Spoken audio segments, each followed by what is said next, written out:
Всем привет! У нас подходит к концу третья неделя континентальных испытаний, и пришло время отбивать самого жесткого здесь босса. Это босс Ирмуш. Очень много рандома здесь. Также есть баф на 3 разные стихии. Если мы используем, то получаем 50% бонуса к урону. Это особо не помогает, но тем не менее хотя бы что-то. Также проблема это то, что у нас снижен шанс на наложение усилений, ослаблений и порезки ультимативного навыка, причем с двух сторон, но Ирмуш это не особо-то останавливает, а у нас от этого очень много проблем. Но тем не менее босса все равно отбивать нужно, поэтому давайте уже рассмотрим команду, которой можно будет нанести хоть что-то более-менее вменяемое.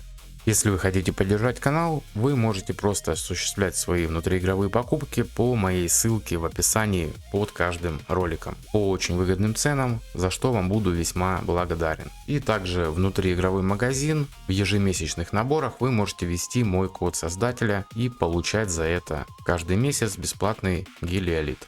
Будем бить командой горения. База у нас здесь это обязательно Паэса, благодаря своей пассивке, но даже ее пассивка здесь особо нам не помогает, плюс талант тоже обязательно. И даже с таким вот наличием преимущества, с одной стороны, жесткий рандом все равно никуда не девается, тут просто кошмар какой-то происходит. Также еще из плюсов, что у нас штраф точности она вешает, плюс вешает задержку урона, чистка, подхил. Именно за счет этого мы в принципе и живем. Плюс талант на щиты, и в принципе за счет этого мы стоим до конца. Одеваем ее на щитки, кучу ускорения и точности. Ну и в допах еще вот просвета получилось сделать. 330 в принципе довольно-таки неплохо. Далее Виньяра. Вот этот талант тоже пришлось брать, потому что не всегда ульта срабатывает, она вообще срабатывает через раз. Но мы накладываем все равно хотя бы один дебаф и тем самым хотя бы чуть-чуть будем резать дополнительную полоску. Это на тот случай, если у нас ульта не сработает. А она тут не срабатывает в половине случаев. Даже несмотря на то, что вот эту шмотку мы ставим, это на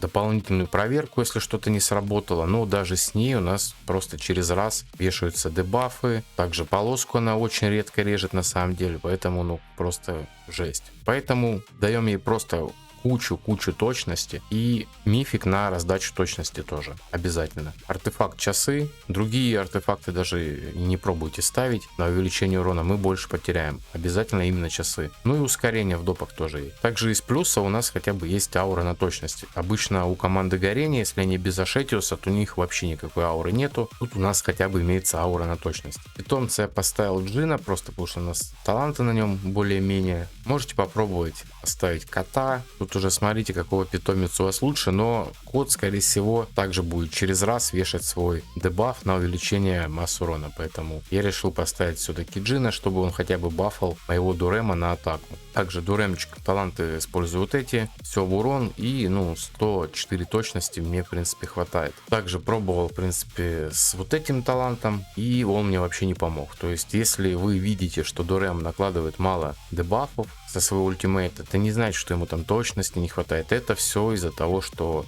баф босса такой, и они просто не наложились из-за этого. Это не из-за того, что они там сопротивление ушли, нет. У нас точности здесь в принципе предостаточно, потому что и Виньяра раздает, и аура есть, поэтому в принципе такое количество ему хватает. Карф у нас на разломе через ракушку, раздача атаки. Таланты я ему использую вот эти. Ну и соответственно сет кукольника на нем тоже. Точности у меня здесь даже больше, чем надо, поэтому можете где-то даже 300 с копеечкой сделать. Этого будет предостаточно. Пайкстон. У кого его нету, в принципе можете поставить Зраакса, либо вообще Бикса. Тут это даже значения особо не имеет, потому что ждать тут какого-то лютого урона смысла нет. Поэтому если нет Пайкстона, особо не расстраиваемся, просто ставим вот то же самое вообще. Раздача атаки, дебафчик, перепроверочка, ну и что-нибудь там на атаку точность. И вот этот артефакт просто обязательно. Ускорение у нас здесь и штраф скорости перезарядки будем накладывать тоже. Поэтому тут Пайкстон прям какого-то жесткого импакта не вносит,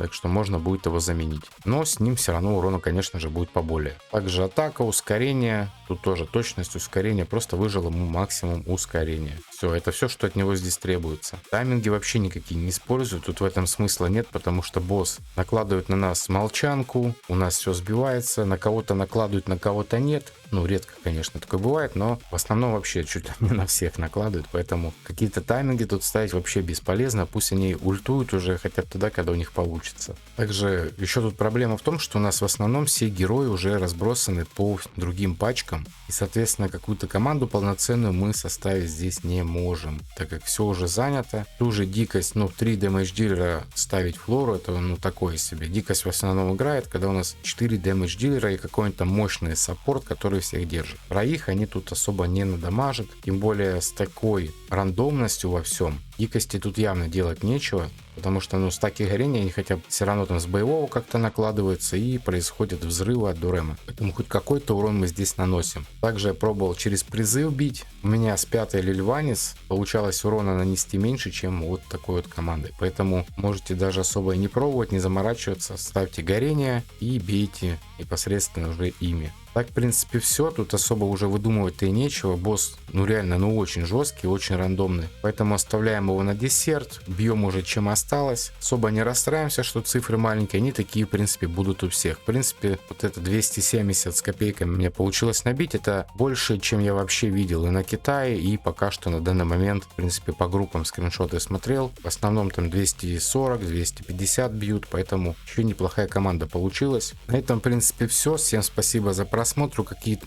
предложения, может, у кого-то есть, пишите в комментариях. Также вступаем в телеграм-канал, все ссылки в описании. До скорых встреч, всем пока.